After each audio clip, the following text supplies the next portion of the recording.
믿음의 고백 함께 선포하겠습니다. 나는 천지를 지으신 여호와께 복을 받는 자입니다. 아멘.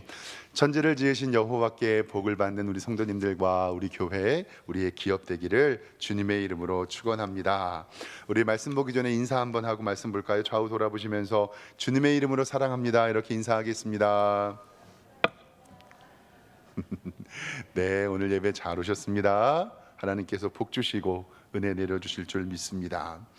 바울과 바나바의 1차 선교 여행이 마무리되었습니다. 1차 선교 여행은 전적인 하나님의 은하였습니다. 때로는 핍박과 환난도 있고 돌에 맞아 죽을 뻔한 일도 있었습니다. 그런데 하나님께서는 그때 발끝을 털어버리라 라는 말씀하셔서 그 후의 일은 하나님께 맡기게 하셨습니다. 우리도 이래야 합니다. 열심히 복음을 증거하지만 핍박과 환난이 있을 때는 발끝을 털어버리고 그 영혼들을 하나님께 맡겨야 합니다. 핍박이 있어서 선교와 전도를 포기할 수는 없습니다. 이 선교는 교회의 사명이기 때문에 그렇습니다. 이제 바울과 바나바는 안디옥으로 돌아가게 되고요. 그곳에서 성도들과 함께 기쁨을 나누게 됩니다. 읽지는 않았지만 사도행전 14장 26절 성경 말씀을 좀 보겠습니다.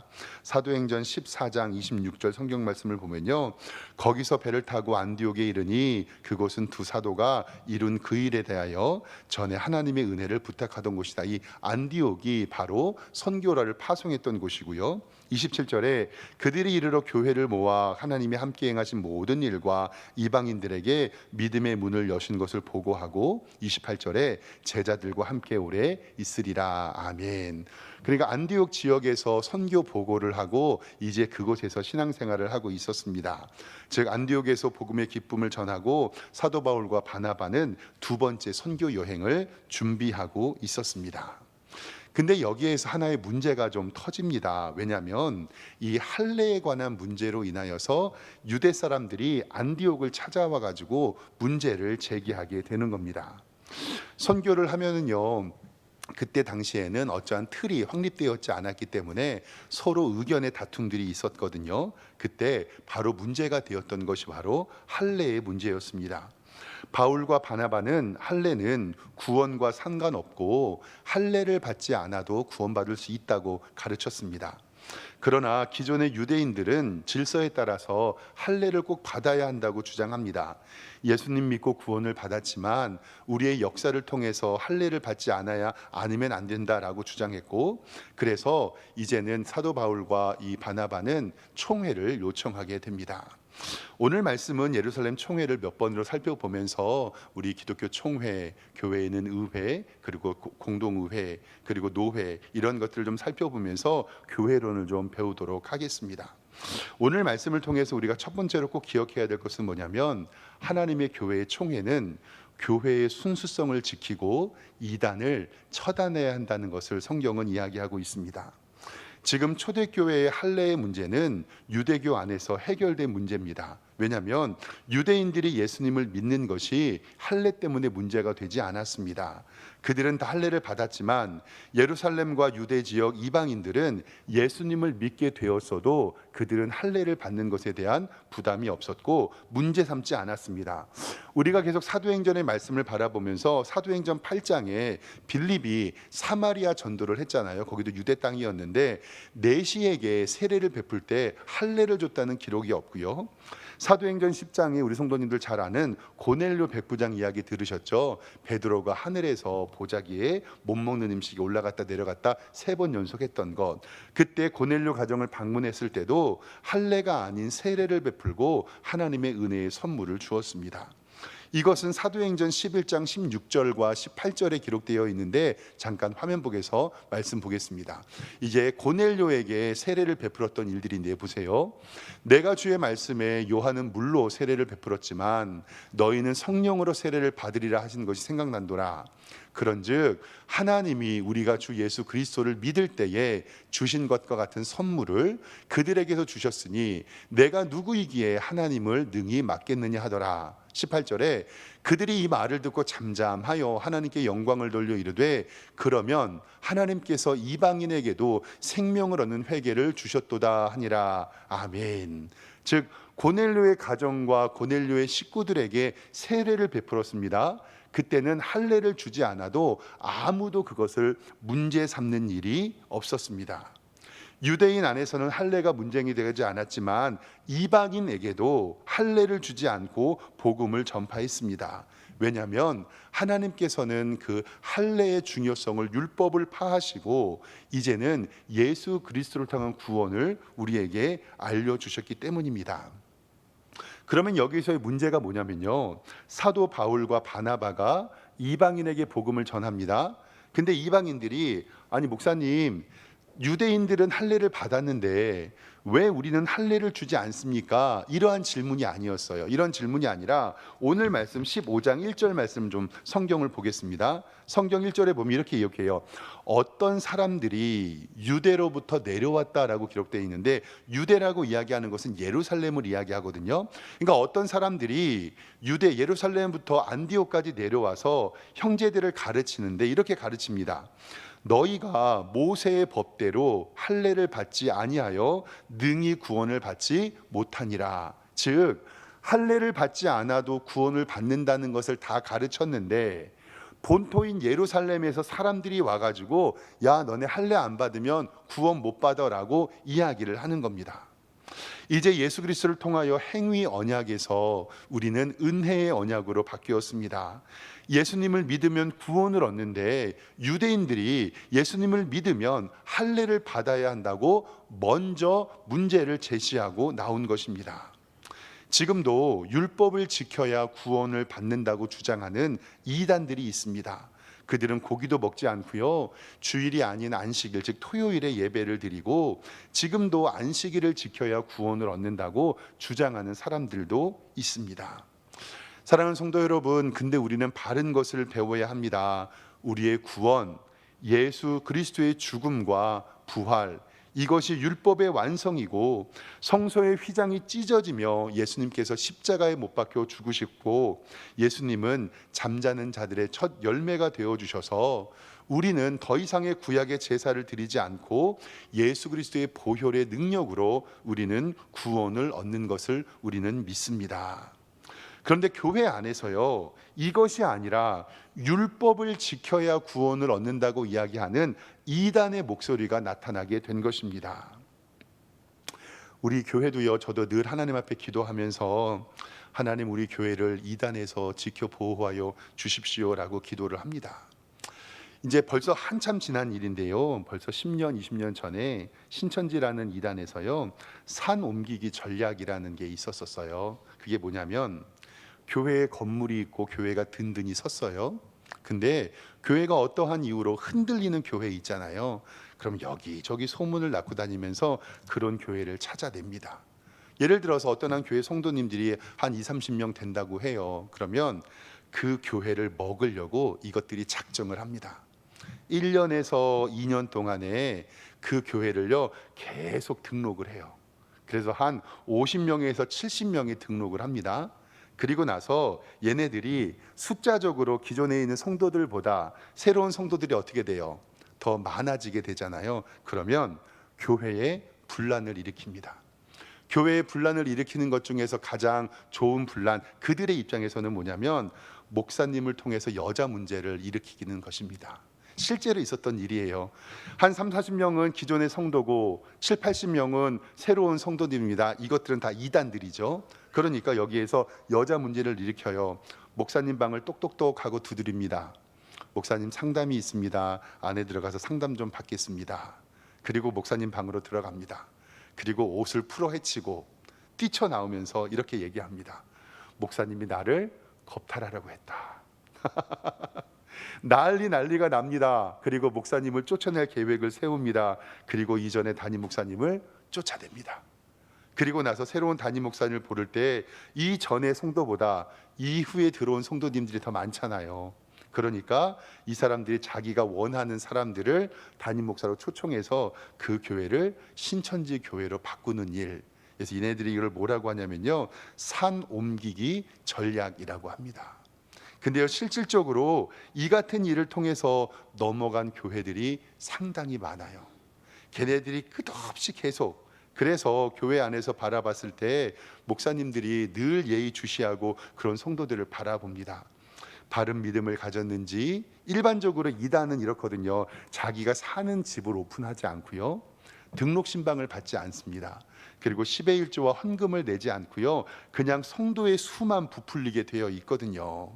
그래서 교회마다 고민스러운 것들이 뭐냐면, 공동의회의 자격을 교회 등록 후 6개월로 제한을 두는 데 여기에 있고요. 저도 박 목사도 좀 조심하려고 주일날에 제 방 창문 제가 어떻게 해놓죠? 다 열어놓습니다. 그리고 주중에 어떤 여성도들이 와서 상담을 요구하면요, 밖에서 기다리라고 하고 카페나 교회 문 밖에 나가서 상담을 합니다. 그리고 신방이나 이동을 할 때 제 자동차 옆자리에는 여자 성도를 태우지 않으려고도 노력을 합니다. 정말로 잘 생각하셔야 될 게 뭐냐면, 하나님의 교회가 정말로 긴장하고 하나님의 말씀 안에 있고 조심하지 않으면 하나님의 교회를 이단들이 언제라도 넘어뜨리려고 우는 사자와 같이 우리를 공격한다는 것을 꼭 기억하시길 바랍니다. 그래서 하나님의 교회 안에서 정말로 우리가 말씀을 듣고 우리가 믿음 가운데 바로 서야 우리가 하나님의 교회를 든든히 지킬 수 있다는 것. 즉, 안디옥에도 어떤 사람들이 유대로부터 내려와서 너희가 믿음으로 구원 얻는 것이 아니라 무엇으로 구원 얻는다고요? 할례를 받아야 구원을 얻는다, 율법을 지켜야 구원을 받는다라고 이야기하는 자들이 있습니다. 그래서 사도 바울은 고린도 교회의 상황을 이렇게 이야기합니다. 고린도전서 11장 3절에서 4절까지의 말씀 좀 보도록 하겠습니다. 보세요. 고린도 후서를 이렇게 고린도 교회를 얘기하는 거예요. 뱀이 그 간계로 하와를 미혹한 것 같이 너희 마음이 그리스도를 향하는 진실함과 깨끗함에서 떠나 부패할까 두려워하노라.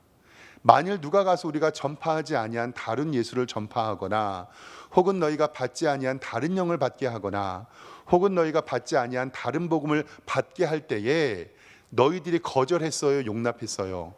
용납했어요. 그렇기 때문에 고린도 교회가 그렇게 흔들렸던 것을 성경은 이야기합니다. 또 요한일서 4장 1절과 5절에도 우리가 이렇게 말씀을 합니다. 사랑하는 자들아, 영을 다 믿지 말고 오직 영들이 하나님께 속하였나 분별하라. 많은 거짓 선지자가 세상에 나왔습니다.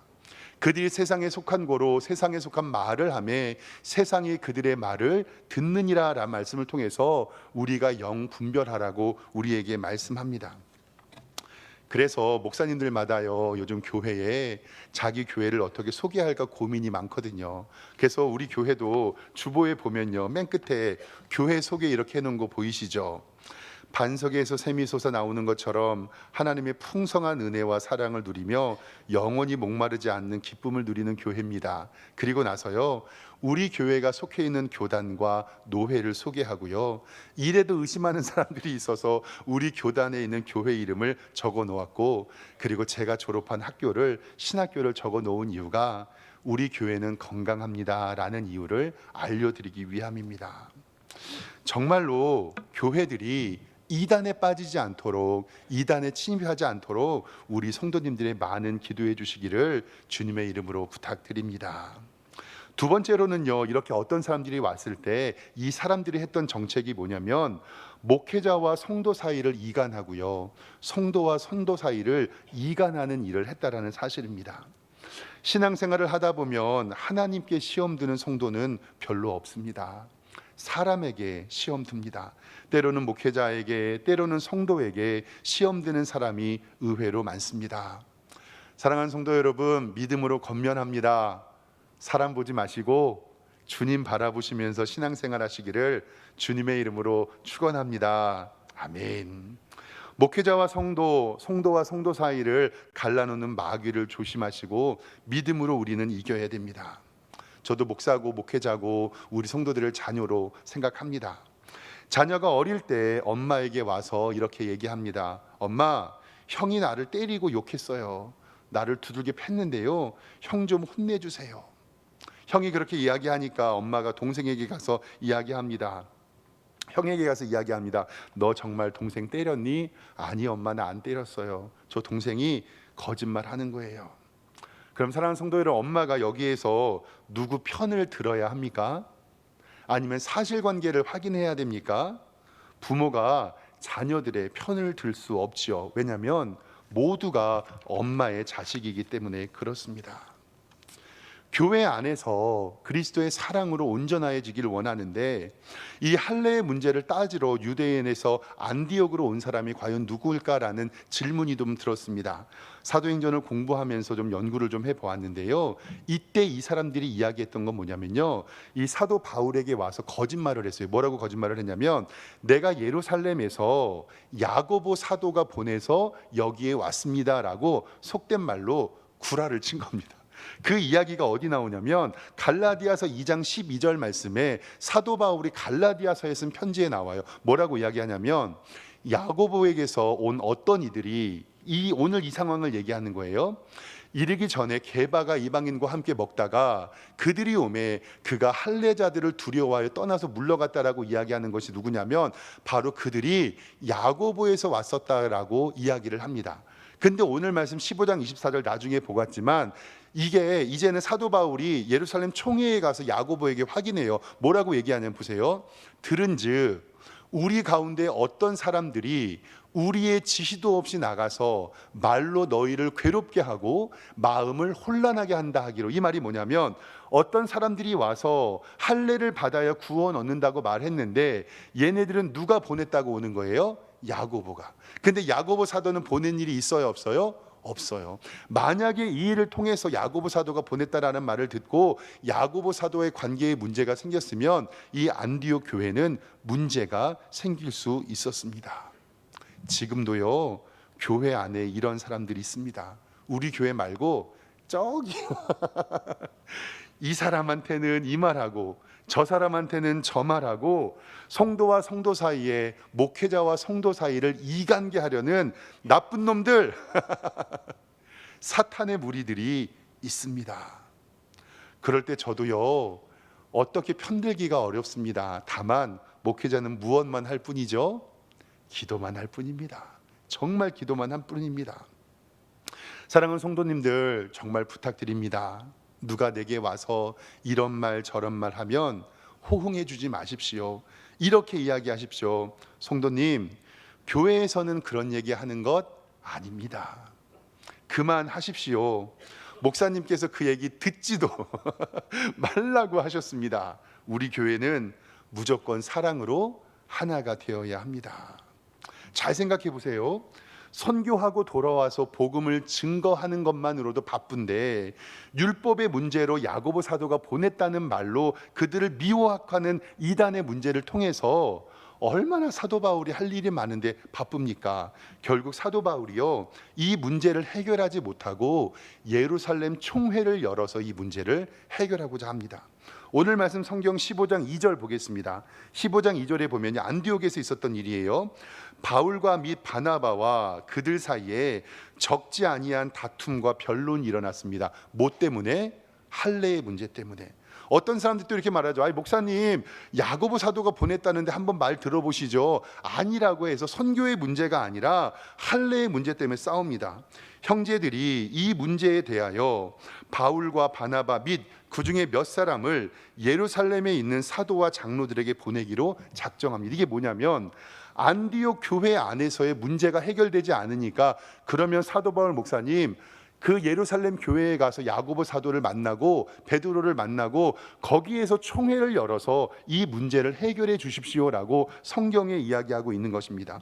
그래서 3절 말씀에 보면 그들이 전송을 받으며 베니게와 사마리아로 다니며 이방인이 주께 돌아온 일을 말하여 형제들이 다 기뻐하노라라고 말씀하고 있습니다. 즉 이 할례의 문제가 다 정리가 되었는데도 문제를 계속 삼으니까 예루살렘 총회에 가서 이 문제를 해결하기 위하여 바울과 바나바가 옮겨가게 됩니다. 이제는 몇 주 동안에 바울과 바나바가 있었던 예루살렘 공의회를 좀 배울 텐데요, 우리는 교회의 결정의 우선순위를 분명히 알아야 됩니다. 우리 교회도요, 규모가 커지고 부흥하면 하나님께서 우리에게 은혜 주실 줄 믿습니다. 그런데 한번 생각을 해보세요.